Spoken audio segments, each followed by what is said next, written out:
Chargers need 3 runs to tie it, 4 runs to potentially win. They'll send Nick Pirelli, Jack Zagaja, and Joe Keiko, the scheduled hitters, to the plate here in the bottom of the 9th inning as they get set to take on George Navadel, who has gotten credit for 2 outs on 1 pitch.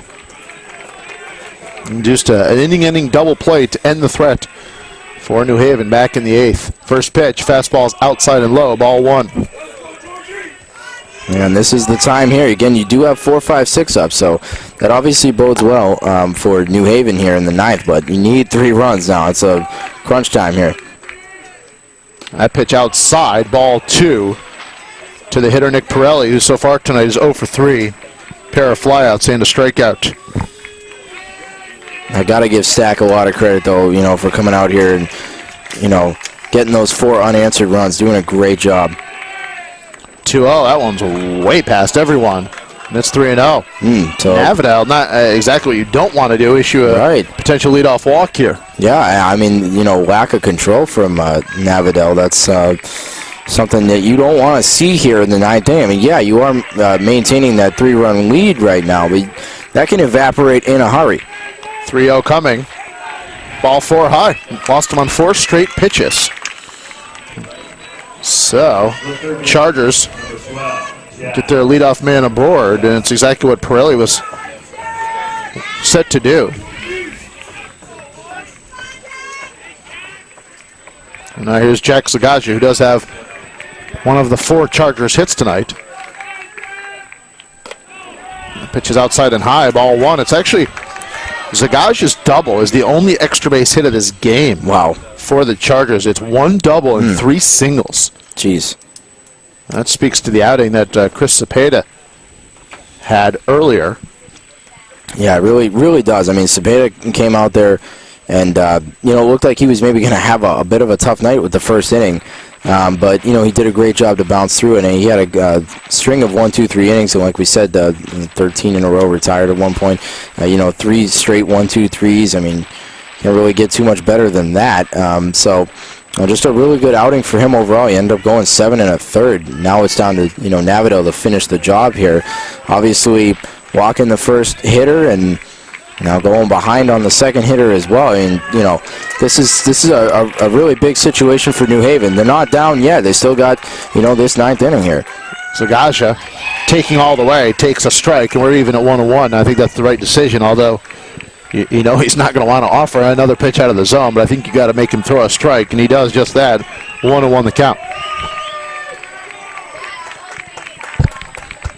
That pitch grounded to the second baseman could be 2, 4, 6, 3. George Navadel has come on, gotten 4 outs in this contest, courtesy of 2 double plays. Yeah, I mean, you know, again, talk about some efficient defense. We thought this game might be kind of messy. There has been 5 errors total, but I mean, you know, in the late innings here, especially on STAC's side, just doing a great job here. A couple of big double plays, and Navadel doing a good job of inducing that ground ball. So now all of a sudden, base is empty. Chargers are 1 out away from facing a defeat here. Now there's Joe Keiko, the last hope for New Haven to try to keep this one alive. He singled back in the 2nd. 1 for 3 so far tonight. And, you know, this is the heart of the order, too. A couple of double plays in there. I mean, that just speaks to the skill level of Navadel to be able to induce those ground balls. 1-0, that's a strike over the heart of the plate, and it's 1-1. And, boy, this contest, I mean, New Haven with their opportunities just unable to come up with the clutch hit at the right time. And on the flip side, the exact opposite. It took them a while, but the Spartans with the timely hitting late in this contest as Keiko takes a wicked cut at a high fastball, strike 2. Yeah, I got to say, in both games for St. Thomas Aquinas, in both of them, their ugliest inning was the first inning. Yeah. They looked like they were out of sync in this game and in the last. I know they only gave up the 1 run in this game, but they still looked out of sync in that first inning. They looked like they were kind of all over the place. You had Cepeda with the throwing error after the base hit that led off the game. It just seemed like they were out of sync. They settled in and played great ball, just like they did yesterday. 1-2 the count to Keiko. Righty Navadel looking to seal it for the Spartans. Grounded foul down the third base line. Interesting, your point about the first inning. So far this weekend, the Spartans have allowed 4 runs. 4 runs in the first inning, 2 through 9 thus far, 0. So 16 innings of scoreless baseball and 4 runs allowed in the first inning. I mean, if I'm the Spartans, I'm taking that rough first inning because the rest of the way has been spectacular. Exactly right. Can't get any better than that. You just hope it's only 1 and not 5 or 6. Yeah, absolutely. They did tonight. The pitch outside and high for ball 2. Keiko battling. It's just a good battle here at the plate, like you said, with 2 down. But, I mean, again, you can't get much better than that. And then not only that, but the offense coming up with just unanswered runs. I mean, that's so efficient, so efficient. 8 last night, 4 tonight. 2-2.